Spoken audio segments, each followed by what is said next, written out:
Heipä hei! Täällä jälleen kuvataan uutta tutoriaalia. Kuten varmaan jo tuosta videon nimestä näittekin, niin tänään on luvassa näyttelyriimututoriaali.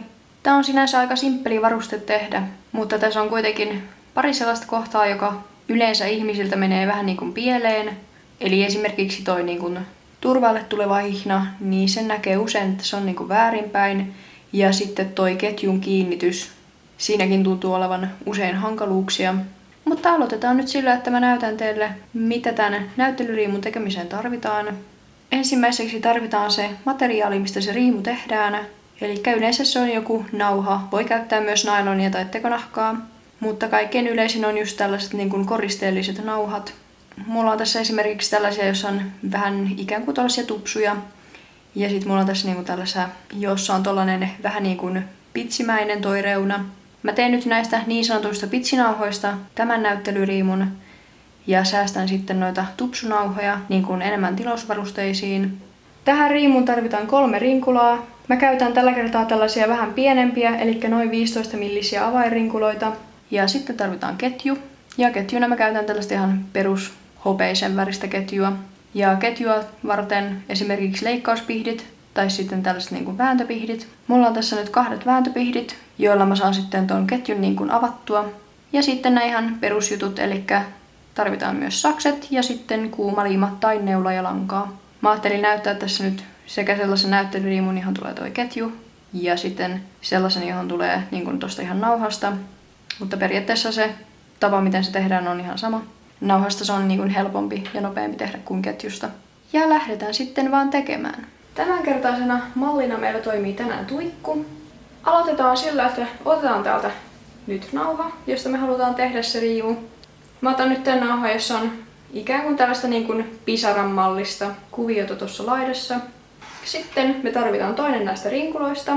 Tehdään ensin tämä niin kuin turvalle tuleva, eli niin sanottu turpahihna. Aloitetaan sillä, että kiinnitetään tähän yhden nauhan päähän nyt rinkula. Ensimmäinen pää kiinnitetty. Eli tässä on nyt tosiaan tuo rinkula kiinni. Ja sitten meidän pitää mitata se tässä niin kuin turvan päällä oikein mittaiseksi. Eli otetaan täältä tämä toinen rinkula ja pujotetaan se tähän nauhaan. Niin voidaan sitten sen avulla mitata tuo oikea pituus. Tästä pitää tehdä about saman mittainen, mitä niin kuin esimerkiksi tämä riimun turpahihnan yläosa olisi. Ja tätä voi halutessaan vähän hahmotella tällä ketjulla jo tässä vaiheessa. Eli pujotetaan sitä vähän tosta. Niin näin pystyy näkemään, että se tulee oikeaan kohtaan. No, näyttelyriimuunhan ei siis tule tavallaan niin kuin normaalia tätä alaturparemmiä, mikä esimerkiksi niin kuin riimussa on, vaan just niin tämä alaosa tulee yleensä ketjusta, tai sitten sen pystyy tehdä tuosta nauhastakin. Mutta vaikka se tehtäisiin tästä nauhasta, niin sitä ei tehdä niin kuin samalla tavalla kuin sitten riimuun, että tänne tulisi niin kuin 1 rinkula tähän keskelle. Mutta näette sen tässä nyt sitten, kun mä teen tän ketjun tänne ja sitten teen myös toisen riimun, johon tulee se nauha. Eli mä mittaan tän nyt silleen, että nämä rinkulat tulee niin kuin hepan molemmilta puolilta vähän tähän niin kuin suun yläpuolelle, eli tohon, ja toiselta puolelta sitten tosiaan tuohon samaan kohtaan. Eli nyt vaan kiinnitetään tää rinkula tähän ja sitten leikataan tuo ylimääräinen pois. Näin. Siinä on nyt tällainen lyhyt pätkä, jonka molemmissa päissä on tosiaan nämä rinkulat. Ja se tulee tähän turvalle. Sitten meidän pitäisi kiinnittää tämä korvien takaa menevä hihna. Ja tää on itse asiassa just oikein pituinen. Aloitetaan sillä, että otat palan nauhaa ja sitten tähän toisen puolen sivurinkulaan kiinnitetään se lähtemään tänne niin kuin pään taakse.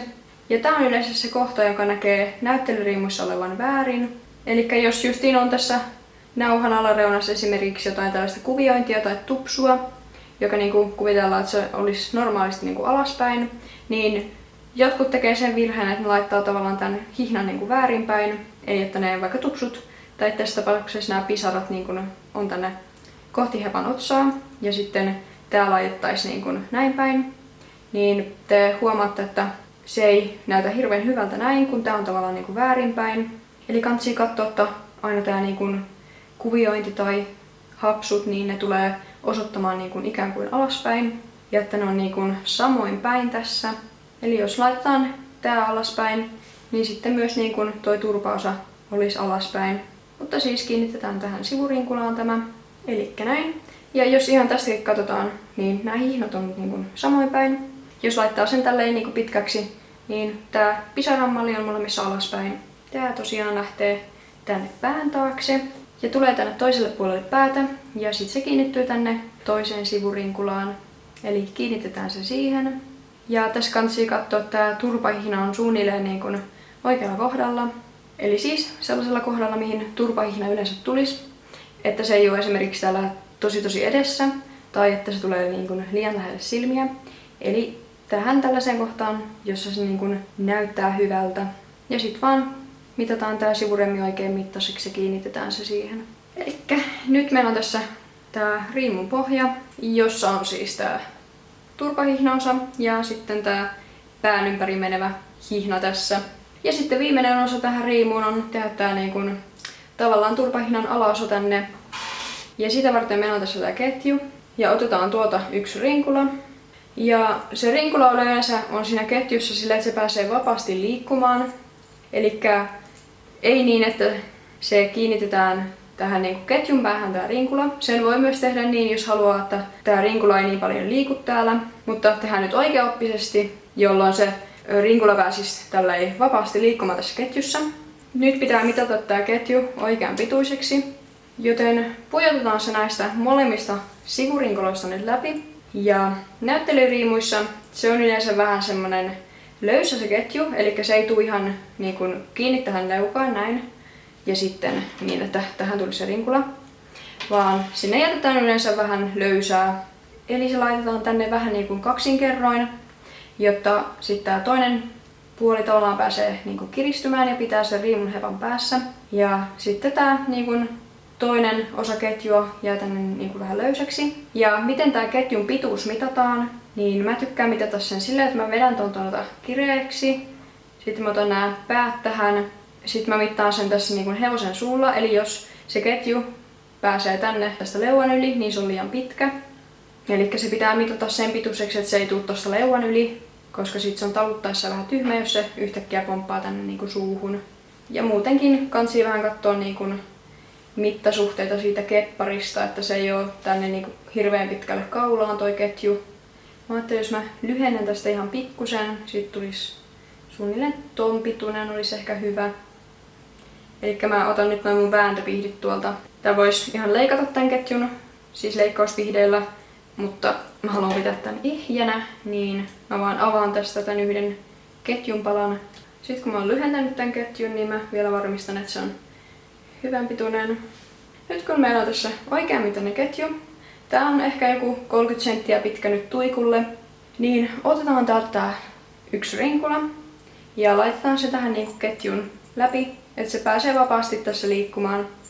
Sitten laitetaan tää ketju nyt takaisin näihin sivurinkuloihin, tai siis näistä niinku läpi. Ja katsotaan vielä, että on sopivan mittainen. Joo, mulla on tää ketju tosiaan nyt tässä auki. Tässä on nyt yksi avattu ketjulenkki, jonka mä otin tosiaan tuolta pois, kun mä lyhensin. Niin tää nyt vaan pujotetaan näihin ketjun päihin, eli näihin avonaisiin päihin. Pujotetaan se eka toiseen. Ja sitten tuohon toiseen. Ja sitten vaan puristetaan tää lenkki niinku kiinni. Ja näin. Siinä meillä on yhtenäinen ketju. Eli tää on tällainen samannäköinen ketju nyt joka kohdasta. Siellä ei mitään sen kummempia liitoskohtia nyt näy. Ja tosiaan tämä rinkula pääsee tässä nyt vapaasti liikkumaan. Mutta halutessaan sen voi tehdä niin, että noin kaksi ketjun irtonaista päätä olisi vaikka kiinnittänyt tähän niinku rinkulaan.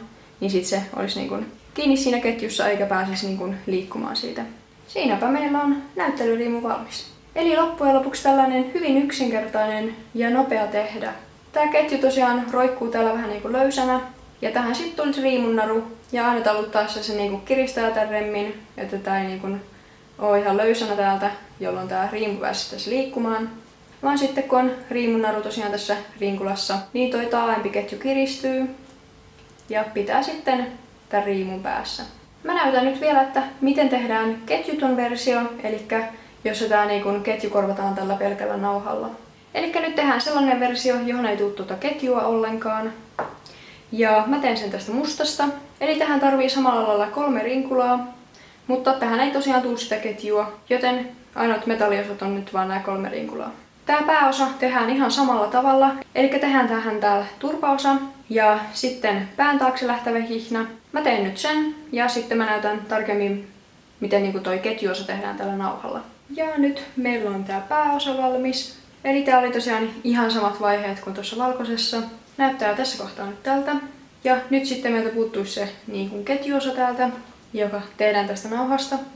Eli siis periaatteessa tää laitetaan samalla tavalla kuin toi ketju. Eli laitetaan rinkula tähän nauhaan niin, että se pääsee liikkumaan siinä vapaasti.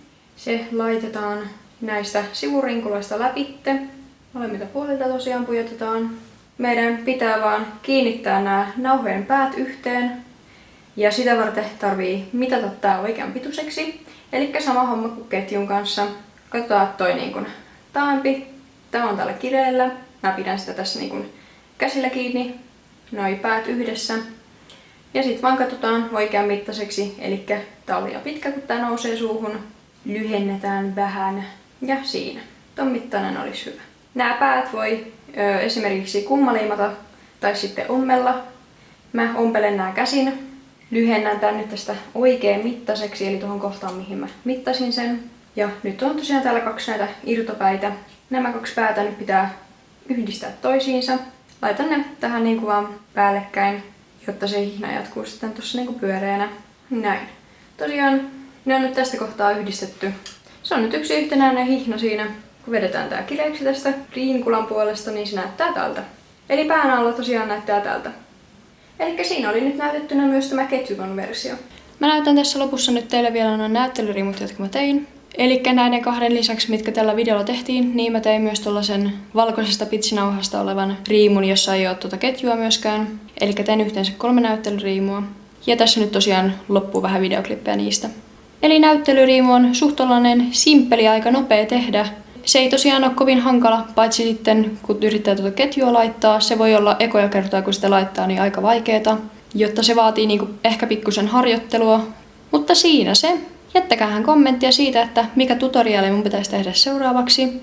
Ja muistakaa myös tykätä videosta ja tilata kanava. Ja sitten ei muuta kuin että kiitos katsomisesta ja ensi videoon. Moi moi!